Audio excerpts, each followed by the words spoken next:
chers internautes, bienvenue à l'émission La Roue. L'émission La Roue est une émission qui promeut l'entrepreneuriat des jeunes, le leadership et la bonne gouvernance. Nous sommes ici à Damokok, Maison des Pierres. Damokok, Maison des Pierres est un projet de master tuning qui mobilise une diversité d'artistes qui travaillent pour la promotion des valeurs de paix, de démocratie, de culture et de vivre ensemble. Master Tuning est une organisation soutenue par Dynamique Mondiale des Jeunes, Dynamique Mondiale des Jeunes DMJ elle-même qui accompagne la jeunesse dans les processus de prise de décision au niveau local, national et international. Tout à l'heure, l'invité du jour après la page en couleur.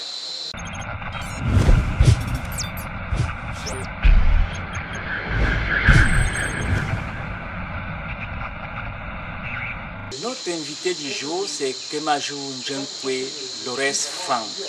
C'est un étudiant en documentation à l'École supérieure des sciences et techniques de l'information et de la communication ici à Yaoundé, Estique. Alors, bonjour Lores. Merci monsieur Thierry, bonjour. On sait que tu es un passionné de lettres depuis ton enfance, ce qui fait qu'à 22 ans, tu as produit ce premier opus intitulé « Sous les cieux de notre mère parfaite ». Alors, qu'est-ce qui a motivé à cet âge-là, à 22 ans, de publier un ouvrage aussi riche en pensée culturelle?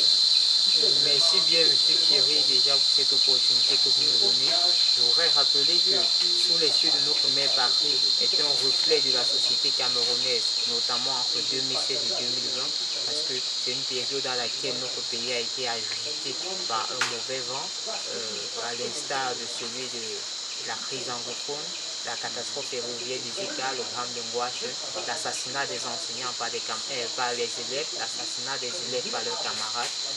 Notre pays a traversé des périodes vraiment tumultueuses et moi, soucieux de conscientiser la jeunesse, soucieux de voir la jeunesse considérée comme étant le fer de lance de la nation, se comporter comme tel, je me suis dit pourquoi pas conscientiser les jeunes à travers ma plume et pourquoi pas, moi en tant qu'amoureux de l'écriture, amener les jeunes à faire de l'écriture, la lecture, la littérature, une passion plutôt que de se servir des poignards, des armes comme moyen de distraction.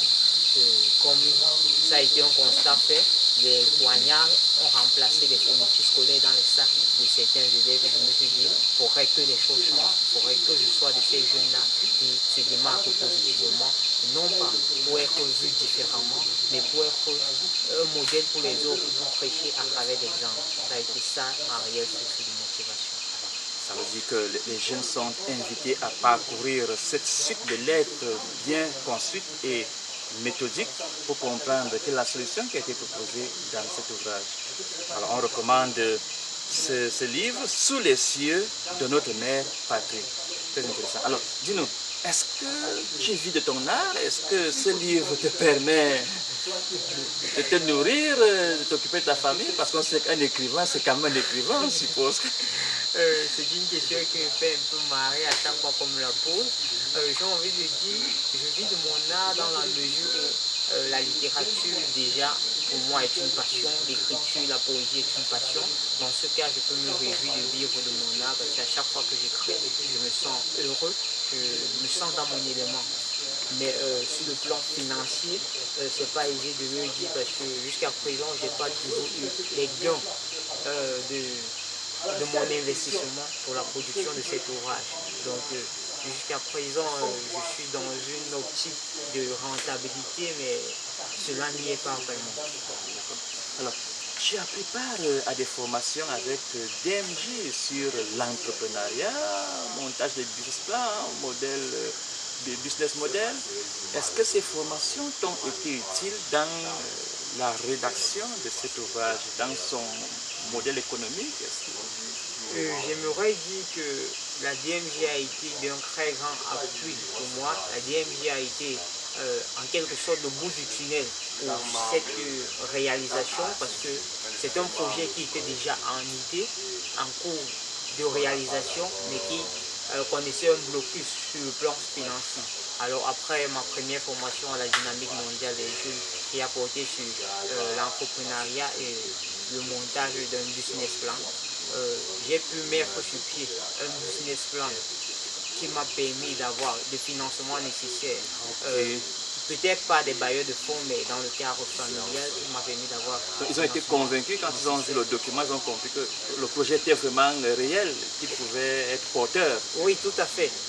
Avec ma formation à la dynamique mondiale des jeunes, j'ai appris comment concevoir un business plan. Et c'est à travers ce business plan que j'ai été plus convaincant à l'endroit de tous ceux qui m'ont soutenu financièrement pour la production de cette ouvrage. Donc la dynamique mondiale des jeunes a été vraiment une cheville ouvrière pour moi.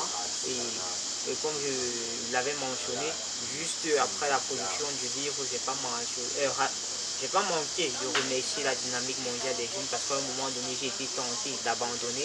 Mais pendant cette formation, nous avons été également formés sur le développement personnel. Et c'est à travers cette formation supplémentaire sur le développement personnel que j'ai pu avoir un regain de confiance, que j'ai pu croire en mon rêve. Et grâce à cette formation reçue à la dynamique mondiale des jeunes, j'ai eu foi en mon rêve et j'ai décidé de le poursuivre jusqu'à son aboutissement.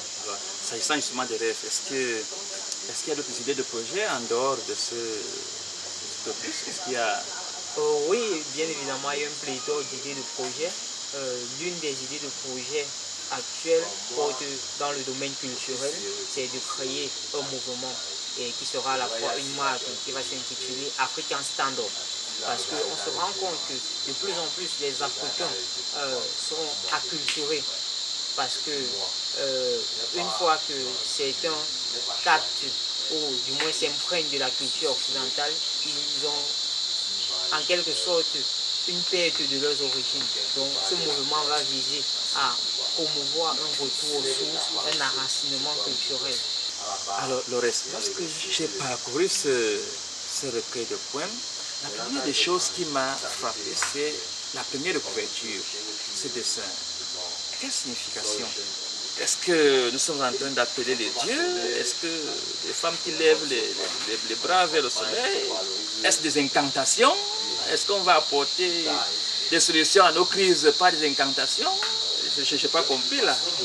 En regardant la première de couverture, on peut remarquer que nous avons un homme, une femme et puis un enfant. Ceci pour symboliser le fait que tous les niveaux sociaux, toutes les catégories, toutes les tranches d'âge ont été touchées, ont été affectées d'une manière ou d'une autre par tout ce que le pays a traversé. Que ce soit la crise anglophone où on a vu des enfants qui ont été assassinés, que ce soit la catastrophe ferroviaire de Zika où des femmes sont mortes, que ce soit des crises d'adolescence, à délinquance juvénile, à travers laquelle certains enseignants ont perdu la vie, toutes les couches, toutes les tranches d'âge ont été touchées. Alors, la couleur en fond de la première de couverture, c'est une couleur marron orangé. Et la couleur marron en elle symbolise le chagrin. Donc, il s'agit donc d'une population qui est affectée par un chagrin, mais qui, malgré tout, garde un espoir que le demain sera meilleur. Raison pour laquelle ils ont les mains levées vers le soleil qui est un signe d'espoir, le soleil qui représente l'unité. Donc ils ont l'espoir que demain sera meilleur, que demain nous allons tous converger vers l'unité nationale. Il ne faut pas être fataliste. Non, pas du tout. Merci beaucoup. Surtout rester très optimiste. Très optimiste, merci. Ça donne enfin le sourire parce que j'avais des craintes là quand j'ai... Alors maintenant, quel est le poème qui pourrait particulièrement intéresser un jeune ou un internaute là pour... Est-ce qu'il y a un exemple concret d'un poème qui pourrait nous clamer quelque chose là? D'accord. Le poème que j'aime bien... Avec un message précis sur les crises que traverse le Cameroun, est-ce que... Oui, j'aime bien le poème intitulé Lettre à ma femme. C'est un poème vraiment très interpellateur et aussi très instructif. Tu peux le faire pour nous? Avec plaisir, bien évidemment. Ce serait mieux debout, hein, parce que vous donnez toute la force et faire pénétrer le message à nous autres qui ne comprenons pas toujours le langage poétique. Lettre à ma femme, mon amour, quand tu recevras cette lettre, je serai déjà peut-être allé rejoindre mes ancêtres. Je te l'écris avec un fusil posé sur ma tête. Je n'ai pas assez de temps pour remplir l'entête. Je t'ai connu dans cette région où le soleil se couche. Et j'ai très vite été séduite par la première parole sortie de ta bouche. Peu m'importait de savoir si tu étais francophone ou anglophone. Tout ce que je voulais, c'était avoir ton numéro de téléphone. Le temps a passé, on s'est aimé puis marié. Par amour pour toi, j'ai quitté mon village Ezeka pour m'installer à Moyoka. Parce que je me savais chez moi, partout sous les cieux de mon pays. Ici, je me suis créé une plantation, je me suis construit une maison. Notre premier fils porte le nom de ton père et notre fille celui de ta mère. Aujourd'hui, ils me disent que j'aurais dû rester dans mon pays. Mais de quel pays parle-t-il? Il ne m'a pas fallu un passeport pour intégrer ton cœur. Depuis le début de cette crise, je t'ai fait partir avec les enfants et je suis resté m'occuper de tes parents. S'il te plaît, ne dis surtout pas à Koua et à Kanwa que leur père n'est plus de ce monde. Laisse-les me savoir de l'autre côté du monde. Même si je suis enterré à Ezeka ou à Moyoka, je me sais chez moi partout sous les cieux de mon pays. Je ne regretterai jamais d'avoir fait de toi l'amour de ma vie, car tu resteras mon amour à vie. Même si je suis enterré à Ezeka ou à Moyoka, tu resteras l'unique capitale de mon cœur. Que ma dépouille soit enterrée à Moyoka ou à Ezeka, tu resteras l'unique capitale de mon cœur. Merci, merci le reste. Oh, on voit les vers, les rimes, tout ça semble avec des valeurs derrière. On se retrouve tantôt on se balade dans l'oreille d'une femme de son époux. On se retrouve à Ezeka pour se retrouver à Moyoka. Oh, fantastique, c'est bien.